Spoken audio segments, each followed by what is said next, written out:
Hi, I'm Claude. And I'm Clinton, and we're the Lamest Defenders. So after 10 years since the last Marvel Ultimate Alliance, we've been waiting for a sequel to see where it goes, and it's finally here now in 2019. Was it worth the wait? Let's find out.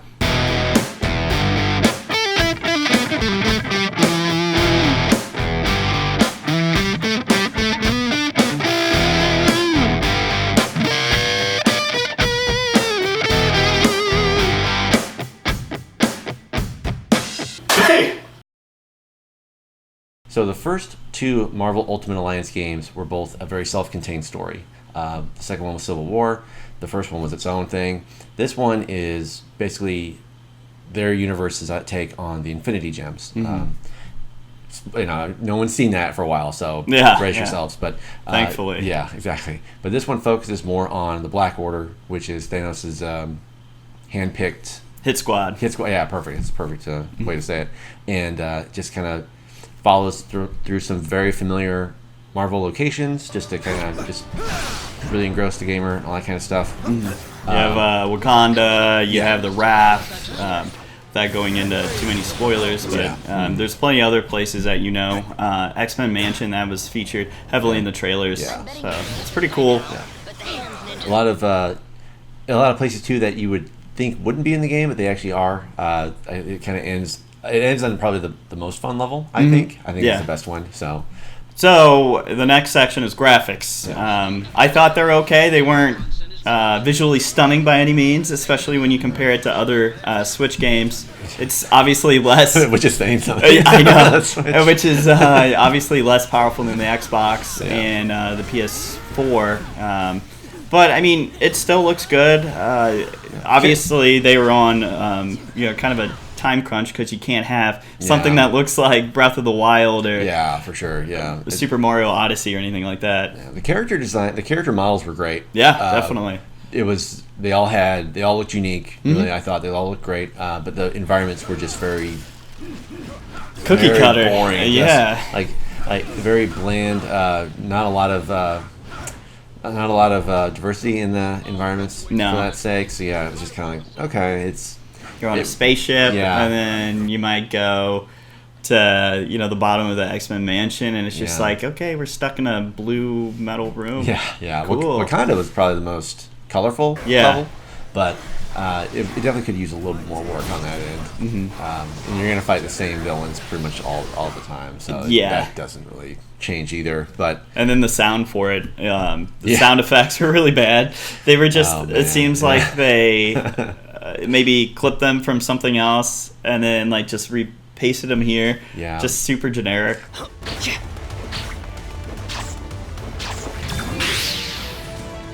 Shield dash. The cinematics between each level and sometimes within the levels were great. Definitely. I liked those a lot. Those were really, really well done. And their voices were synced up. Which we were. We shouldn't be too happy about that, or excited. But I mean, it was kind of still I'm like, oh my gosh. The sound design, it was more the script. I feel was pretty. Some of it was great. It was like a '90s comic, and I don't mean that in a positive way. And we love the '90s comic. Yeah. Sure we do. And Clone Saga, baby. Yeah.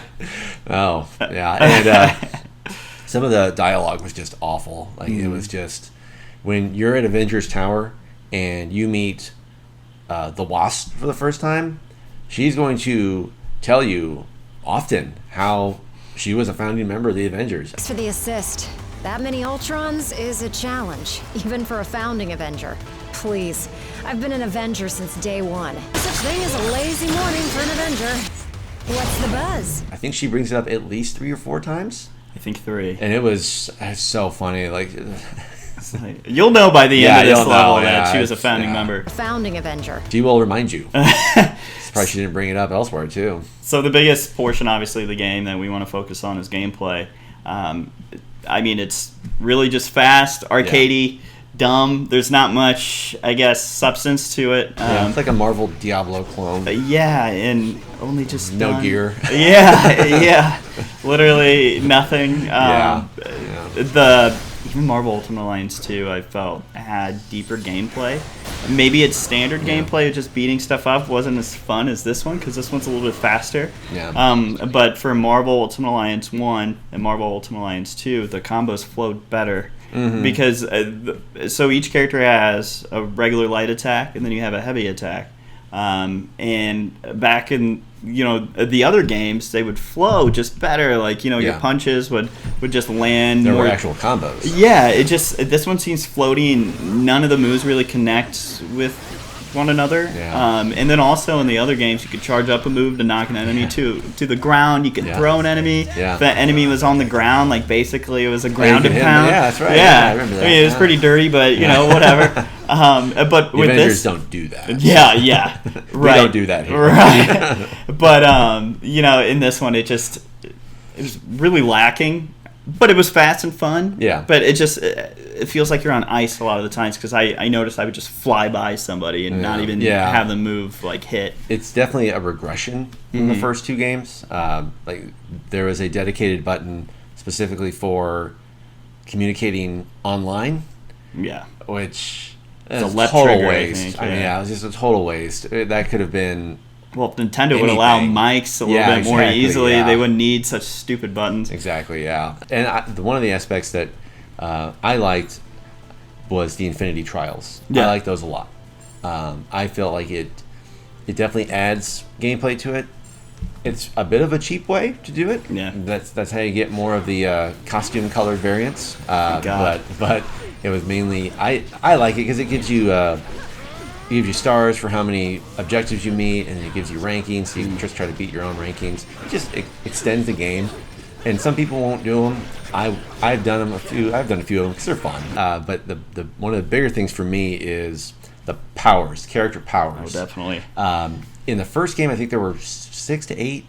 I forget how many, and then just 4 in number 2, and then this one also has just 4.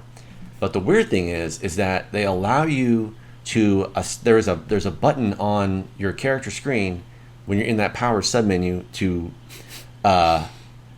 edit which powers you have. You can actually you can remove one. Yeah. And it's like, why would you do this if you're going to give me just 4? This is kind of a waste. But the biggest travesty for me was the lack of costumes. Yeah. In this game, so if you watched our preview video, that was the one thing that I wanted, and it's the one thing that's always made Marvel Ultimate Alliance so awesome, especially in the first one when you had like 4 costumes. Yeah. And then the second one, you only got 1 per character. And And I thought that was lame. They didn't do anything at all. For this, it's just colored reskins right now. And it is.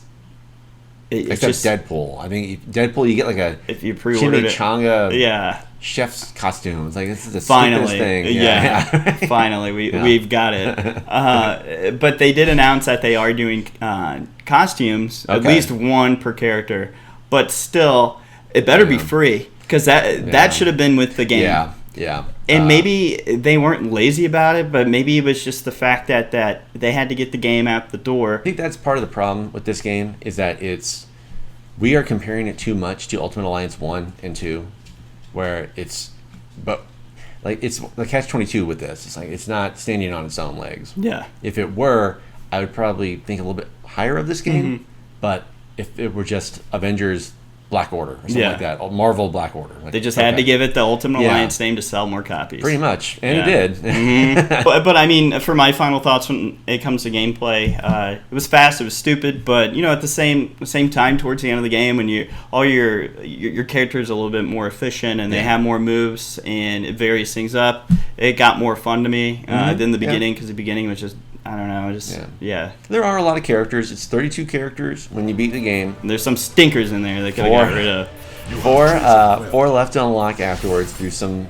shenanigans. through some Infinity Trials and that kind of stuff. But a couple of free characters to come. If you're a Marvel fan, it is a fun game. There's nothing wrong with just a simple beat 'em up brawler every now and again. Co-op works well. Yeah, it does. It works really well. It's pretty seamless. So I'll give the game I think I'm going to give the game a 7.5 out of 10. Okay. So. Yeah. as much complaining and whining that I did, it makes it sound like I absolutely hated this game. But really, I mean, I'm having fun with it. It's because we care so much. We want it to be good. If they would add a couple things, the game would score even better with me. But right now, I had to give it an 8.3. Okay. Well, that was our review of Marvel Ultimate Alliance 3.